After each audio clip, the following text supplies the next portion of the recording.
choose question number 1 to build a database to store user interface information for online game provider.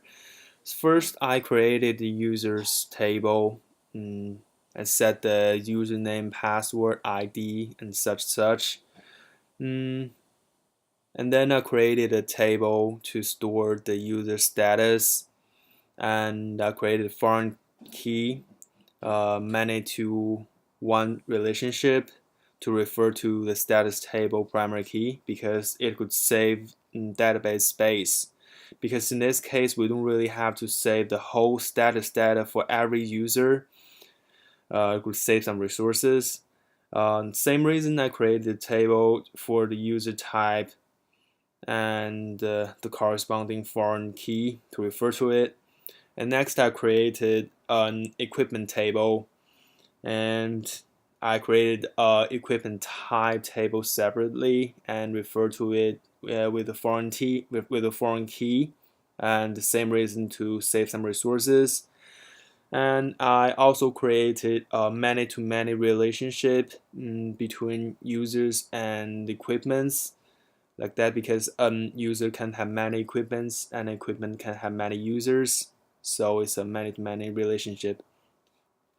And next, I created a payment table, and same reason to save resources, I created a payment method table and refer to it using a foreign key. And one thing to be noticed, I create this credit card expiration dates using the varchar 45 data type because it is a format of month and year, so I could parse it in the code later if needed. Because a user could have a credit card account and a bank account payment at the same time, so I set a one-to-many foreign key between users and payments. I also set a unique index on username because I think username would be searched a lot and it should be unique. So next, I create a table for clans. I gave a ID column, a name column, and a leader column because a clan could only have one leader. All the other members are members, so there's only one leader. So I create a column to keep track of the leaders. And also created a unique index on names because name would be searched a lot and it should be unique for every single clan. And a table of clan position also be created. It will keep track of if the member is if the user is a member of a clan or a leader of the clan or doesn't have a clan.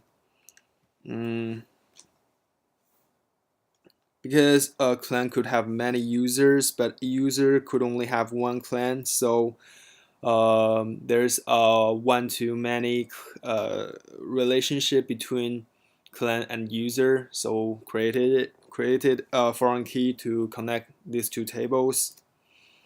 So next I created an activity log table to keep track of the transactions. It is connected with the users with a many-to-one foreign key because a user could have many activities and activity could only belong to one user. And I created a trigger for the users before insert to set the initial denars the player gets to 100. The denar is the currency that's used in the game. And all IDs of these tables are set to auto incrementing currently to avoid conflicting. And I also created the trigger for the activity log. It's a before insert trigger. It is used to set the date to now. I think that'll be all. Thanks for watching.